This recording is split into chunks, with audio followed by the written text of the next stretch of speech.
like your watch band. Oh, thank you. It's the one I bought for Amazon for like, I think $2 for 4 of them. Oh, nice. Amazing deal. That's a good deal. I feel like it's still moving a little bit. Okay. Sorry about that. No worries. Take your time. Hello, Dalia. Hi, Taraz. How are you? Good, thanks. How about yourself? Good. Thank you for coming. Thank you for having me. Excited to be here. Yeah, great. Our second episode of Consulting Over Coffee. And we can dive right in. You can start by a quick introduction of yourself. Sounds good.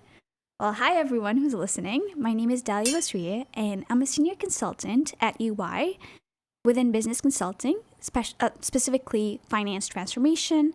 I've been with the firm for 2.5 years now, almost. And I'm really excited to tell you about my experiences and my learned insights. Mm-hmm. Great. And thanks for coming today. And you've been in EY you got there right after graduation, correct? Yes. So in your opinion, is it hard to get into consulting right from undergrad? Is there a lot of people in your company, in your sector, who has the same story as you, or you're that unique? Well, it's definitely competitive, but there are a lot of new hires who just make it from university into consulting right away. With that being said, those numbers, it is a very competitive field, so it makes sense that you have to be really up to the challenge. Mm-hmm. Do you remember, like, roughly the percentage of people who graduated with you at the same year? How many of them have got into consulting right away, same as you? I know a couple of my classmates, but off the top of my head, it's going to be kind of hard to give you a number. Mm-hmm. I think from my personal experience I'm graduating this year in 2024, and out of roughly 300 students in my year here at UTM, in University of Toronto Mississauga, I think besides me, only one more person got into consulting, got an offer from consulting, Deloitte Risk Advisory, and I don't know anyone else. I know that the year right now is tough. Do you think it was better for you? You graduated 2021, right? Yeah, I think there are a couple of factors to consider here. A, how many people actually applied and were interested in consulting? And B, how many are you considering Big Four consulting? Are you considering MBBs? Like, what are they applying to? And how many people were actually interested versus how many people actually got in? That's where it gets a little bit tricky. And I think in my particular year, there seems to be more people interested in banking and careers in high finance than consulting. I don't know why. I always thought that consulting is a better of two, but that's how it is. You said that the industry is very competitive. What do you think is the average age in the department where you're working for, like, associates, for first-year associates? First-year associates? Well, it's mostly people in their 20s, mostly early 20s too. Usually through co-ops or internships, people return as return hires. Otherwise, they just apply directly from university and for a full-time position. Is there a lot of people who got into junior associate after 5 years working in the industry, 10 years of working in the industry, or they always get to a manager position right away? Sometimes that is the case. So it depends on the person's career path. Some people go into engineering, for example, and then they end up switching into consulting after doing an MBA or something of the sort. But it's less common. I haven't seen too many cases where someone's worked in the same field and industry for several years. And it could be just I haven't come across too many people like that. Last question on that topic. What do you think helped you stand out and got into this competitive field right away? Was that your clubs, past experience, past internships? I think it's a couple of things, and it's a couple of things that we look at when we're hiring as well. It's really interesting to see it from both sides. Your GPA is one of them, but it's only a small piece of the big picture. Mm-hmm. Your experiences, whether or not you understand the role, and you can convey that in so many different ways in your resume and how you tailor your resume to the job that you're looking to get into. Your cover letter, are you actually showing passion for the role? Do you understand what the role is and how your experiences fit into it and your aspirations? And once you get that down, it's down to the interview phase and how well you're able to portray that in a conversation. Can you speak to the role? And a few things to gain that knowledge is A, research, that's very important, and B, it would be networking. It's very important, not just the more senior people who can help you sort of navigate things a little bit better, but also the more junior people in the role who really understand what their day-to-day looks like and can convey that to you. So you understand that when you're going into the firm, you're starting at that entry level. So it's a similar experience, and you're going to be doing something more in line with the more junior people in the role. So networking with junior people is important because you'll be able to understand the role you're about to do better. Exactly. Okay, makes sense. And when you said high GPA, what do you think is current cutoff where a person is very unlikely to be even considered with that kind of GPA? I think it really varies from service line to service line, from team to team. It's hard to give you a number off the top of my head, just because, again, it varies a lot. And a lot of the teams don't enforce a very strict cutoff, so it really depends. And it's like if you get a stellar candidate and their GPA is not there, it's a basket of different things that you're looking at. Okay, so you said that it varies from team to team. So if the person doesn't have very high GPA, what is the department they should apply to be more likely to get it? It's not necessarily the department. I think it's more get to know people, network. If you're able to impress someone and you're able to weave that story of, oh, I'm a stellar candidate despite this, that's sort of what your focus should be. What in your opinion is considered to be a strong GPA? Is it 3.5? I think it's usually, well, it varies on the academic institution, right? But it's usually like 3+. Yeah. You graduated with distinction, with high distinction, so with you high have distinction. 3.5 plus. 3.5. All right, so now I wanted to ask, I was very curious to ask this question. 8 months ago, you've been promoted to a senior consultant from being a normal consultant or junior consultant for 2 years. So I see that almost everybody who's been promoted, at least in Big Four, typically works 2 years as an associate or a consultant, and then they are being promoted to a senior consultant. How has your responsibilities, opportunities, maybe if you're comfortable talking about it, pay has changed through this jump from a consultant to a senior consultant? I think that career path as well and your progression and how fast that happens depends on several factors. A, there's team to team. B, there's business need. And C, how well of a performer you are, how good of a performer you are. And for me personally, going from consultant to senior consultant has been different in a couple of different ways. Start off, I like to think of it as the deliverable. So in that area, it's sort of what you're working on, and that's like the work product essentially. So that's the analysis, the presentations, all those different things that you're working on as a staff. You're likely also working on them as a senior, but with a little bit more proactiveness, and you're owning a lot of the end product, and you're getting it closer to the finish line than you would be at the staff level, if that makes sense, and with a little less supervision as well. The closer to a finish line, meaning you are more likely to present to a client or edit the final version, or what does it mean? In terms of the version of the deliverable that you're working on, say it's a PowerPoint presentation, it's a deck that you're working on, it's in terms of the messaging, all that, it's closer to being ready for the client. And then the second thing I look at is the team. Okay, once you're a senior consultant, obviously even as a staff consultant, there's opportunities for you to mentor like an intern and such. But as a senior consultant, it's a bigger part of your role to mentor more junior members on the team, and work together to sort of make sure that the deliverable gets closer to that finish line. And the way it works then is that you are continuing working 2 years as a senior consultant, and then if everything goes well, you're being promoted to a manager, correct? It's not always like that. It's not like a sure thing. It's not like it's an equation, you put this and that in, and that's how you get there. There are a lot of factors play into it. But yeah, that is common. Is there people who being promoted later in 3-4 years staying in a senior consultant role, or it's up or out?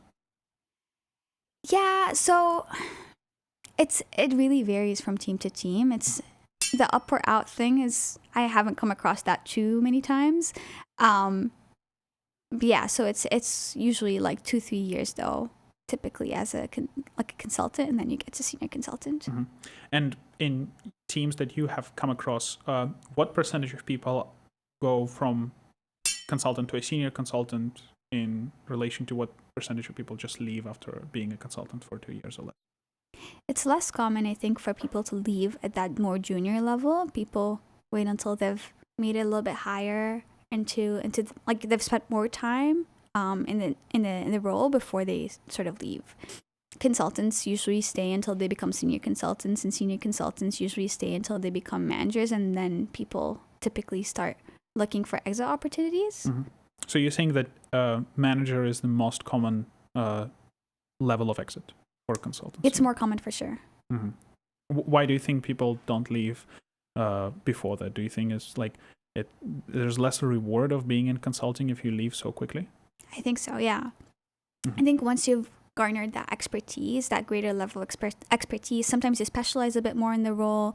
As a senior consultant, it's still like we're not super specialized yet. We're still exploring different areas as well. So once you get to that manager level, you're more specialized, or you're looking into that area of expertise. You're becoming a subject matter expert. You're starting to become a subject matter expert. Mm-hmm. So at the manager level, you have a niche where you're beginning to specialize, right? So then you become a go-to person in regards to AI or finance transformation, right? Yeah, in some sorts, yeah. Mm-hmm. Into EY, your company. So give us a brief introduction. So what is EY and what do they actually do? Yeah, so EY is one of the big four accounting and professional services firms. You probably have heard about it already.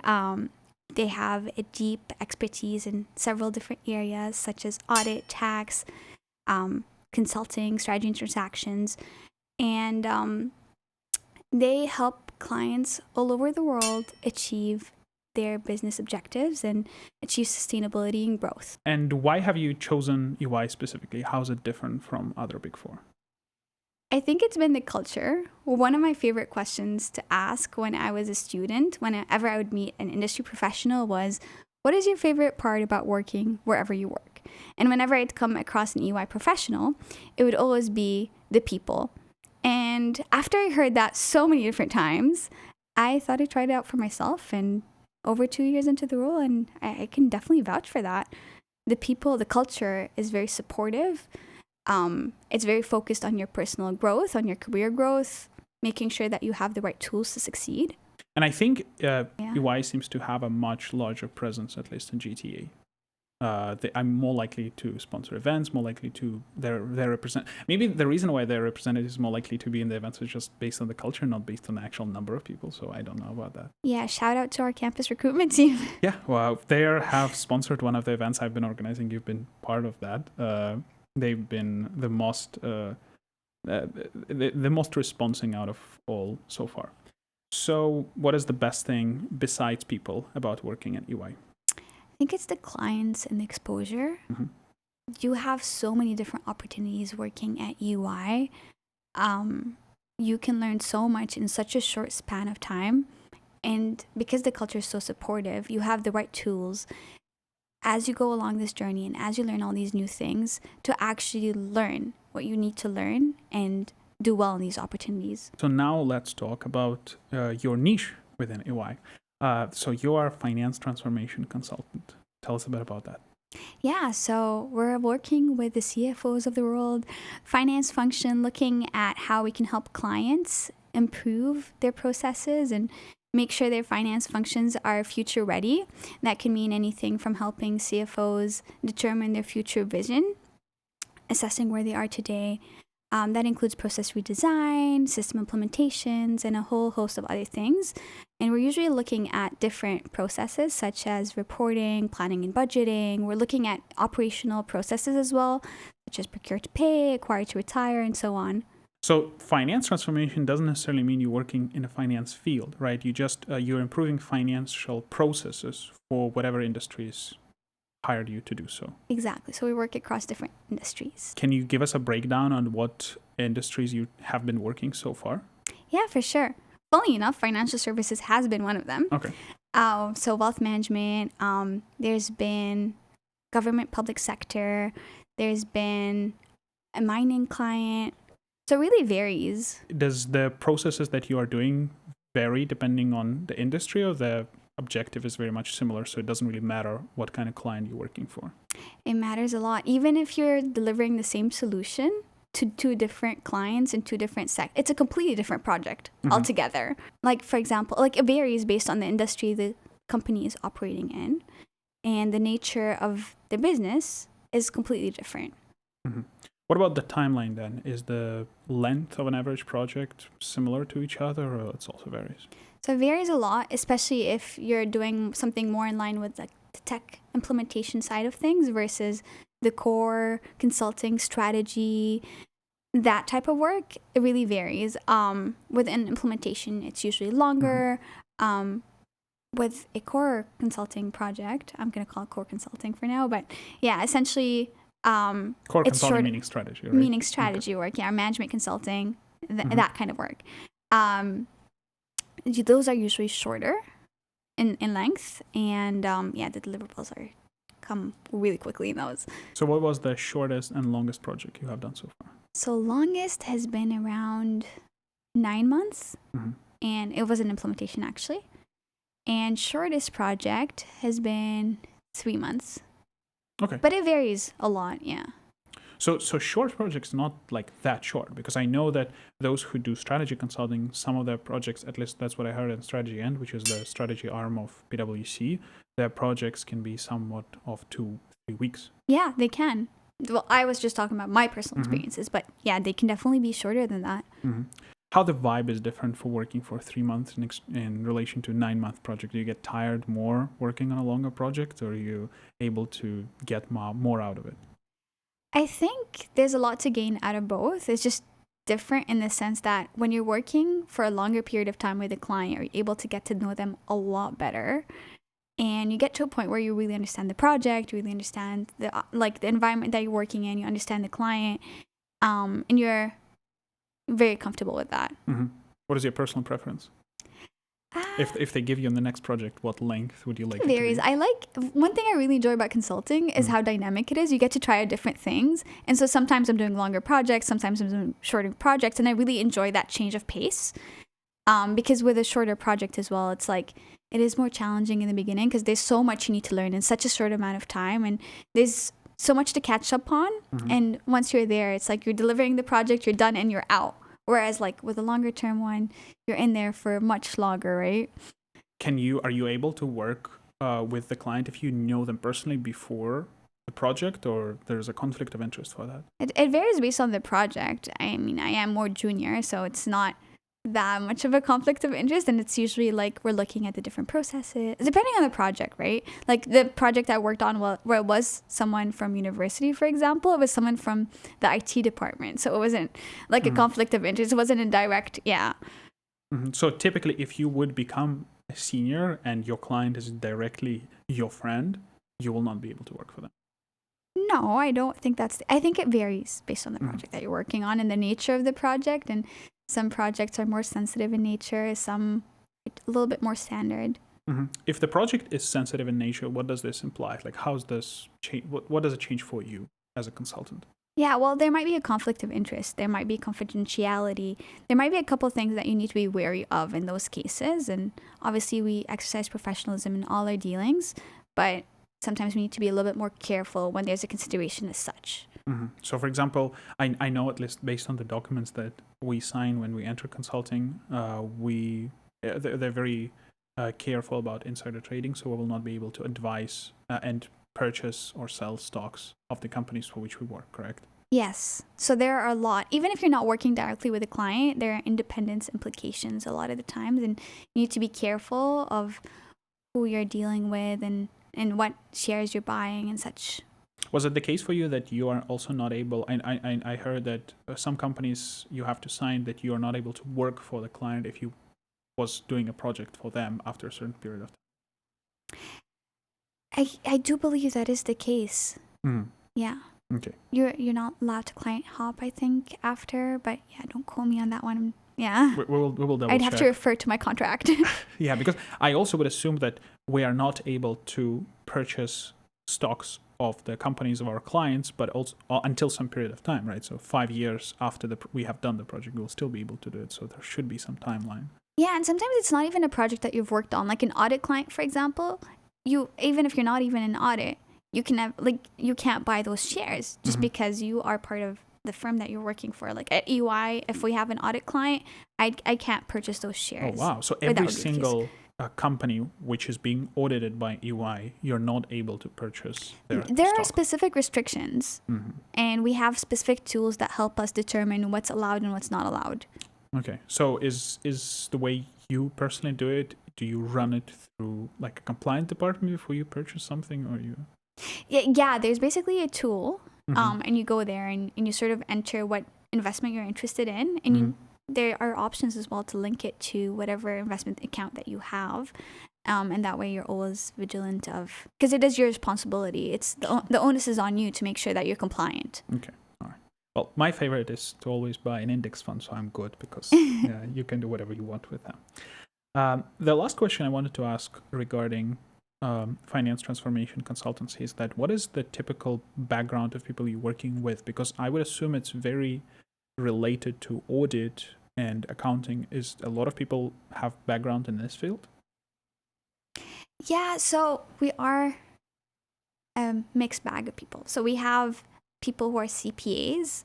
We have people who get their CFAs. So finance, we have accountants. We have people who have completely different background. Like it's just usually the general business acumen, and then you grow within the role and you get the tools that you need throughout. So it really varies a lot. Not to say a CPA is a prerequisite for the role or a CFA or anything of the sort. Obviously, they're nice to haves, but yeah, there's not a specific. And was that your like first choice when you were entering EY? Did you specifically wanted to do finance transformation? I actually first entered EY as an intern, and I interned in consulting as well, but it was more on the customer strategy side. And it was in Dubai as well, so it was a very cool, very different experience. We're going to talk about that. I wanted to ask you about the Dubai versus Canada, so we'll talk about this a bit later. Yeah, for sure. So that experience was really exciting. I was working with clients, going to client side as an intern. That was like thrilling. And yeah, it was a very different nature of work, but I wanted something more in line with my degree, and that's why I was like, finance transformation, and that's when I started getting to that space as well. Okay, so we have the same degree with you. We have Bachelor of Commerce, Specialist in Finance, Major in Economics.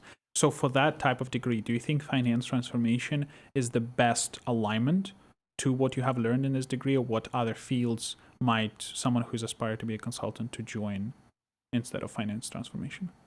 I know the finance program at UTM specifically is always changing. It's more in line with corporate finance though, and I know you get that freedom to pick and choose a little bit within finance what areas you want to focus on, but it's mostly corporate finance. That the type of degree that you get at the end of the day, the type of knowledge is mostly corporate finance, which is sort of different than finance transformation, where you're looking at the finance processes and all that of a company. And so I wouldn't say it's exactly in line with it. I do think you do gain the required skills through the degree, and it has to do with your business acumen. It has to do with the soft skills that are needed in the role, the analysis, the critical thinking, all those, you do gain those through the degree. So it does come in clutch there. But besides that, I don't think in terms of the knowledge, it's a complete sort of like taking what you learned at university and applying it. I don't think that's the case for a lot of areas in consulting, just because it's, again, very dynamic. There's a lot of learning on the go. No matter what rank you are, there's a lot of learning. You're never gonna end up like knowing everything you need to know about everything. So we talked a bit about finance transformation, and we briefly mentioned your experience in Dubai. So I wanted to talk about it a bit more and draw a comparison to Canada. Because at least here in UTM Mississauga, a lot of people are contemplating on whether or not they should stay, and a lot of people, especially those who have a background in Middle Eastern countries, they want to live in Dubai. So tell us a bit about the city and why is it so great, or is it great? Well, Dubai is certainly beautiful. I spent around 6 years in Dubai. I went to high school there, and it was a great experience. Dubai is a beautiful city. Very luxurious, very pampered experience. So certainly do miss it sometimes. What things you miss in comparison to living now in Toronto? One of it is the shopping experience for Mm. one. Customer experience in general is just so amazing in Dubai. Anything you need with the snap of your fingers, you can have done. So that's something I really miss sometimes because there's a lot more effort that needs to go into things here before they happen. Mm-hmm. So that's one thing I miss about Dubai for sure. So services are better, right? Services Service are culture. better. Yes. A second thing is I miss the sun a lot Mm-hmm. in the winter. Some days get a little bit hard because there's just no sun and then the day ends at like 4 p.m. And yeah, it gets a little bit gloomy here sometimes. Okay, interesting. I come from a very different perspective in comparison to in relation to the weather because I am originally from Moscow, Russia, and so here for me it's a better climate than at home. I lived 2 years in Spain, but for me it was too warm and too much sun, so I actually find Canada perfect for me. But I completely understand why the weather is better in Dubai than here. But you cannot survive there without an air conditioning, right? Oh yeah, and everything is air conditioned as well. Like you don't even need to leave, like go outside if you don't want to, because everything's just available indoor. Like you just go from your house to your car to the mall, for example, or anywhere you go is gonna be like an indoor location. Mm-hmm. Okay. About the business space in Dubai, so I would at least the size of Big Four, is that similar to Canada or is it much smaller scale?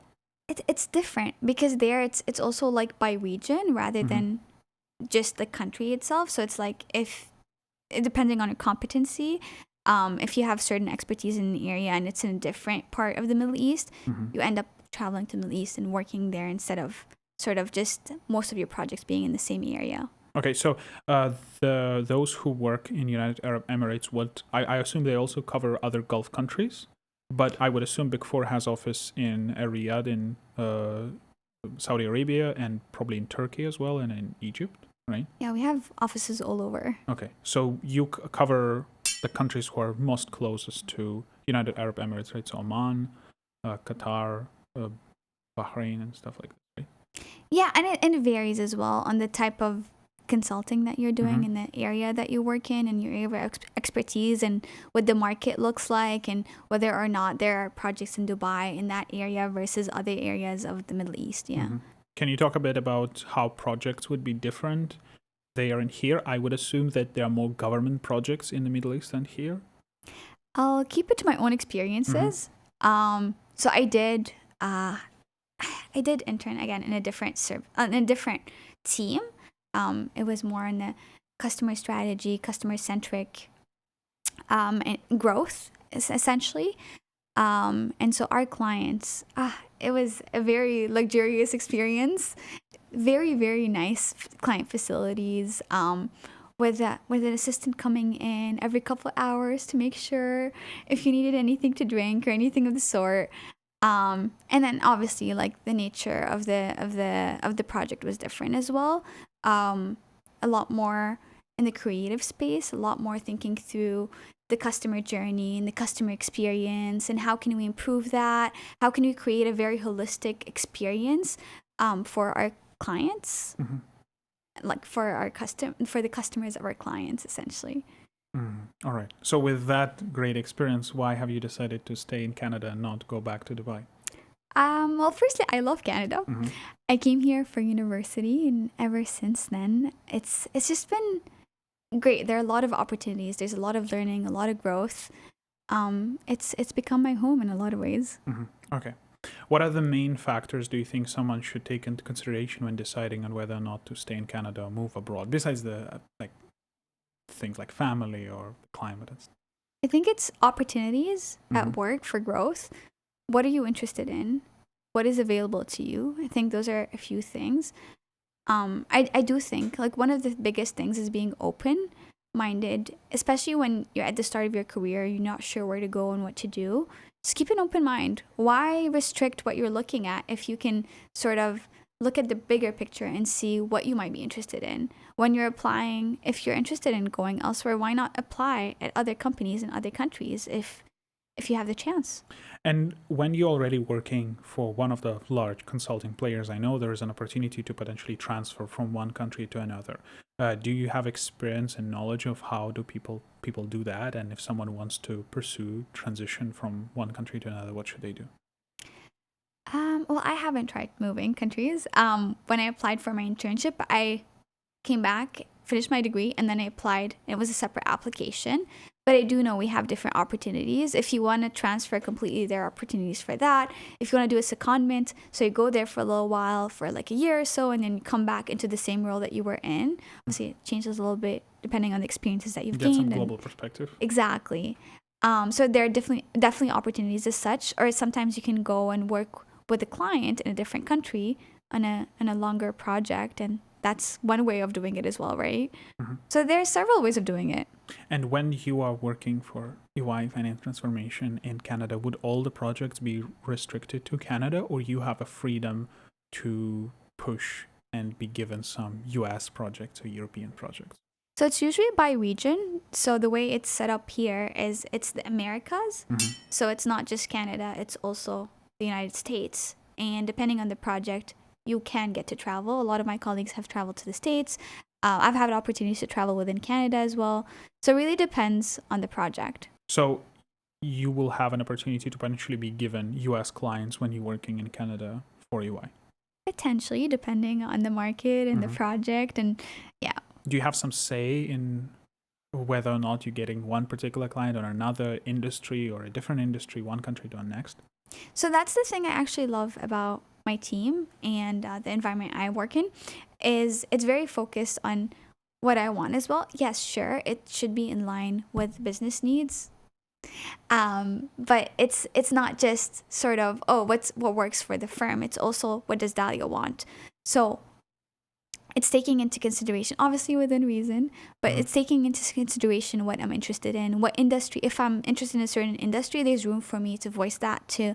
We have career coaches. They're called counselors. So essentially, you can have career conversations with them, and they sort of help you pave your career. It's not just, oh, this is what the project is, like what project is available. You should do that right now. It's also thinking about, okay, what am I interested in? What do I want to do? What area, what industry do I want to work with? So let's say someone just started in UI in a different sector than yours, but their dream is to get into finance transformation. What is the step-by-step guide for them to get from the work that they're doing now to your department? What should they do? I think it's a host of different things. I think it starts with research, really understanding the type of work that we do and seeing whether or not that aligns with their aspirations. Mm-hmm. And then from there, it's trying to network with professionals who are in the team who have that kind of experience. I think that's a great way to do it, because A, you get a better idea of what we actually do, and B, you decide if this is the type of career you want to, sort of the kind of career direction you want to go in. And regarding network that you said, so networking within the company, would that be partners who decide who's being placed on one project or a different, and do they have a power to put on a project someone outside of your team? So does that even happen? So you can try out projects in a different team. That definitely happens. You get a lot of opportunities like that. And it's often like, it's not just your team. It's like if a project is a little bit bigger, like if we're doing a huge transformation, it's obviously our people advisory services team. It's often our tech consulting team. So you're working with a lot of different people within different teams, which allows you to work on different skills. Mm-hmm. So there's that. And beyond that, there is room for you to, if I'm interested in this different team within consulting, for example, I can voice that and I can be staffed on a project with a different team. So you can still be working for your department, but you're being put on a larger project where you have an opportunity to interact with a different team that you want to know more about. Yeah? Exactly, yeah. Because you have your team, and then your engagement team is a little bit different. Your engagement team depends on what engagement you're working on, right? Mm-hmm. Okay, so last bucket I wanted to talk about is that you, at least here on my campus, you are very famous for coming to every single initiative, supporting a lot of the clubs. And I wanted to talk with you about why do you do that? Why do other consultants should support student initiatives, and should they? I think famous is a very generous word, but thank you for that. When I was a student, I used to try to go to as many events as I could. And it was part of the Undergraduate Commerce Society at the time, so UCS, which was later became IBA. But essentially, I used to go to all these networking events and meet all these great industry professionals. And a lot of them ended up becoming my mentors. And a lot of their advice has helped me shape the start of my career. And I remember sitting in a seat not very different than this one and thinking to myself, if I get the chance, I want to do that one day as well. I want to sort of pay it forward the same way I've been mentored and the same way I've been given advice. I want to sort of pass it forward and help younger professionals. So the main thing that you get from this is the good feeling of mentoring others and helping to give back to the community. Yeah, and it's surprising too because there are a lot of different ways I've been able to get involved. Like at EY, we have a program called EY Ripples, and it's a way to sort of give back and get more involved in the community. And a lot of these student events, I've been able to participate in as part of EY Ripples initiative. Sometimes I'm invited as an alumni, and sometimes it's just campus recruitment. Does participation in initiatives like this or EY Ripples, does it help your score within the company, or that's completely unrelated? I think it helps. There's no score per se, but there's a rating right after a year. Right? Yeah, and there are feedback cycles, and but essentially it's Does your volunteering is being taken into consideration when they score you? It certainly does look good. It shows that you were involved, and EY as a firm has certain goals in terms of its involvement in the community. And you're helping achieve that by being involved in EY Ripples. So it certainly does look good.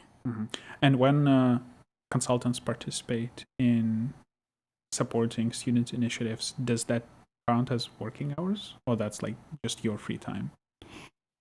We record it in our timesheets. It's not billable, obviously, because it's not for a client. But we do record it in our timesheets. All right, so we're gonna finish with the questions that I hope will become a standard end for this series. What single most important skill is the person need to possess or develop to be successful in the consulting industry, in your opinion? I think it's your ability and willingness to learn. Being open to different experiences and trying to go into these experiences with that open mindset and trying to get as much as you can from these experiences, that goes a long way. Because once you've mastered, you understand how you best learn and you develop that learning skill per se, you're able to sort of take that and go a long way. You learn a lot of different skills. It's kind of like a master key to a lot of other skills. And how do people can demonstrate their open-mindedness and learning ability? I think that comes from when you talk about your experiences at university, understanding what works best for you, when you talk about your experiences that you've had, for example, in other internships, and showing that, demonstrating your ability to learn and your willingness to learn and how you go into these experiences and talk about that mindset, that can go a long way. So the way I see it is, to demonstrate open-mindedness, you need to demonstrate adaptability and probably some mixture of curiosity. Absolutely. I think curiosity is very valuable in that. All right. Second question is the most common mistake you think first-year associates make when they just joined consulting firm? I think it's thinking that you can't ask questions. You definitely can, and you're encouraged to. And a lot of the times, it's those good questions that give rise to everyone in the room just like stopping and like looking at you and going, that's a really good question, actually. When it's like you otherwise would have held on to that question and been unsure about something. I think that really holds you back from a lot of valuable learning experiences. What's your tip of how to ask good questions? I think it's taking a step back, considering the big picture versus what we're trying to do. I think that gives you a really good perspective and sets you up to ask the right questions. Also probably preparation. Yeah. And lastly, your final advice for those who look to break into consulting and do exactly what you're doing right now. I think it's to think about things a little bit more holistically. You are not just trying to pass the interview phase. You're not just trying to get the job. You are building a career. Your networking skills, your case interview skills, these are not things that you stop working on once you get the job. This is something that you work on for the entirety of your career. So it's just to think about things more big picture. I support this 100%. Dalia, thank you for coming. Thank you so much for having me. It's been a pleasure.